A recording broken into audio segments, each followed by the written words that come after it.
கண்ணு good morning. நான் உங்கள் மேக்ஸ் டீச்சர் பேசுகிறேன். என்ன பண்ணுறீங்க? எல்லாம் நல்லா இருக்கீங்களா? எல்லாம் நல்லா படிக்கிறீங்களா? சூப்பராக படித்து நல்லா காலேஜில் இடம் பிடிக்கணும். கேம்பஸில் செலக்ட் ஆகி பெரிய ஆளாக வரணும். வாழ்த்துக்கள். All of you welcome to our maths ma'am channel. ஓகேவா? இதில் ஏதாவது புரியல அப்படின்னா கேளுங்க. சரியா கண்ணு?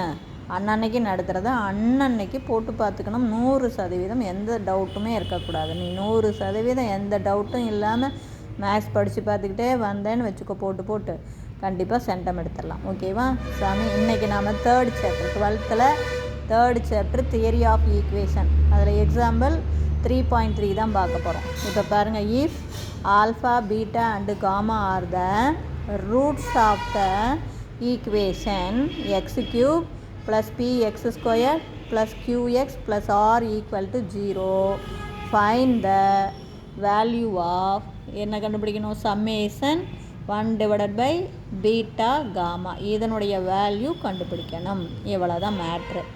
இப்போ நமக்கு கொடுத்துருக்கிற ஈக்குவேஷன் பாருங்கள், x cube plus p X squared plus q x plus r equal to 0.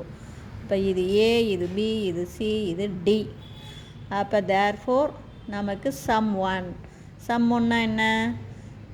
தனித்தனியாக ஒவ்வொரு ரூட்டையும் தனித்தனியாக ஆட் பண்ணி எழுதணும். அப்போ alpha plus beta plus gamma, அதுக்கான ஃபார்முலா -b/a. அப்போ மைனஸ் அப்படியே இருக்குதா? பிங்கிற இடத்துல பாருங்கள், பி இருக்குது, ஏங்கிற இடத்துல 1. அப்போ p/1 போட தேவையில்லை. அப்போ -b. நான் அது சொல்கிறது புரியுதா? -b/a, பிக்கு பதிலாக பியை போடு, ஏவுக்கு பதிலாக 1 போட தேவையில்லை. சம் 2னா என்ன? 2 சேர்த்து எழுதணும். சம் 2 அப்படின்னா கொடுத்துருக்கிற ரூட்டை 2 சேர்த்து அடிஷனில் எழுதணும். அப்போ ஆல்ஃபா பீட்டா, இங்கே பாருங்க போட்டிருக்கேன் பாரு, 2 alpha beta plus alpha gamma plus beta gamma, அதுதான் சம் 2. இதுக்கான ஃபார்முலா +c/a. நல்லா ஞாபகம் வச்சுங்க. இது மைனஸ்னால் இது ப்ளஸ் வரும், அடுத்தது மைனஸ் வரும். அப்போ ப்ளஸ்ஸு. சிங்கிற இடத்துல பாருங்கள் q இருக்குது, ஏங்கிற இடத்துல 1. அப்போ q இது 1, கீழே 1 போட தேவையில்லை. அதே மாதிரி சம் 3னா என்ன? Alpha beta gamma 3. அப்போ -d/a. அப்போ மைனஸ் அப்படியே இருக்கும். டிங்கிற இடத்துல 6 இருக்குது, அதுதான் 6. அப்போ தேர்ஃபோர் இப்போ நம்ம கணக்குக்கு, அதாவது கொடுத்துருக்கிற ஈக்குவேஷனில் இருந்துக்கன்னு சம் 1, சம் 2, சம் 3 போட்டுருங்க.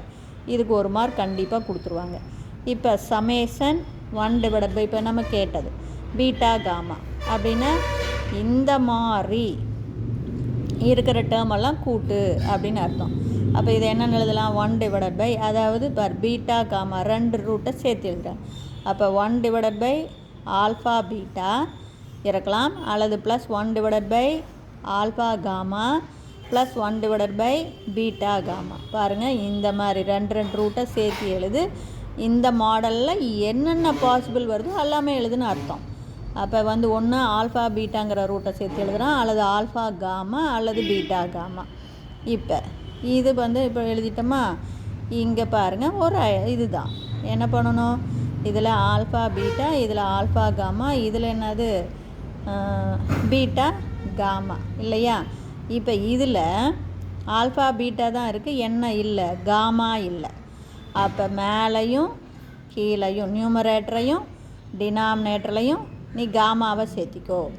அப்போ இங்கேயும் காமா, இங்கேயும் காமா. இதில் பீட்டா மிஸ்ஸிங். அப்போ நியூமரேட்டர்லையும் பீட்டாவை சேர்த்து, டினாமினேட்டர்லையும் பீட்டாவை சேர்த்து. இதில் ஆல்ஃபா இல்லை, நியூமரேட்டர்லையும் ஆல்ஃபாவை சேர்த்து, டினாமினேட்டர்லையும் ஆல்ஃபாவை சேர்த்து. அப்போ இங்கே என்ன பாரு, என்ன வரும்? காமா இல்லைன்னா காமாவை சேர்த்திருக்கிறோமா, அடுத்து 2வது ஸ்டெப்பில் பீட்டா சேர்த்திருக்கோமா, 3வது ஸ்டெப்பு ஆல்ஃபா சேர்த்திருக்கோம். அப்போ கீழே பாருங்கள், காமனாக ஆல்ஃபா பீட்டா காமன் வந்துடுச்சா? மேலே உங்களுக்கு என்ன? காமா ப்ளஸ் பீட்டா ப்ளஸ் ஆல்ஃபாவை தான் நான் ஆர்டராக எழுதியிருக்கேன். கீழே காமனாக எடுத்துக்கிட்டு மேலே ஆர்டராக எழுது. Alpha plus beta plus gamma / alpha beta gamma. நம்ம இப்போ சம் 1 கண்டுபிடிச்சிருக்கோம் இல்லை? Alpha plus beta plus gamma. பாருங்கள், alpha plus beta plus gamma என்ன கண்டுபிடிச்சிருக்கோம்? -p. ஆல்ஃபா பீட்டா காமா என்ன கண்டுபிடிச்சிக்கோம் minus R. So we get minus p divided by minus r. Minus minus cancel ஆகி நமக்கு p by rன்னு கிடைக்கும். இது புரியுதா தங்கம்? இதில் ஒன்றுமே இல்லைடா. சம் 1 போடணும், சம் 2 போடணும், சம் 3 போடணும். நம்ம கேட்டிருக்கிற இந்த சம்மு இப்படி எழுதணும். இது புரியுதா? இதுக்கு இது 3 இது சம் அப்படின்னா இந்த மாதிரி 3 என்னென்ன வரலாம்? ஆல்ஃபா பீட்டாவில் வரலாம், அல்லது 1 டிவைடட் பை ஆல்ஃபா பீட்டா வரலாம், அல்லது plus 1 divided by alpha gamma வரலாம், plus 1 divided by beta gamma. இது வந்து நல்லா புரிஞ்சுக்கிங்க. அப்புறம் நீ யோசனை பண்ணிக்கணும். இதில் நமக்கு காமா இல்லை, மேலேயும் கீழையும்.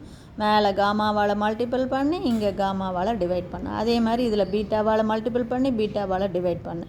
இது ஆல்ஃபாவால் மல்டிபிள் பண்ணி ஆல்ஃபாவால் டிவைட் பண்ணு. இவ்வளவு தான். புரிஞ்சுதா? இல்லை ஏதாச்சும் உங்களுக்கு டவுட்டாக இருந்தால் கேளுங்க. ஒன்றுமே இல்லை சாமி. தியரி ஆஃப் ஈக்குவேஷன் ரொம்ப ரொம்ப ஈஸி. தேங்க்யூ.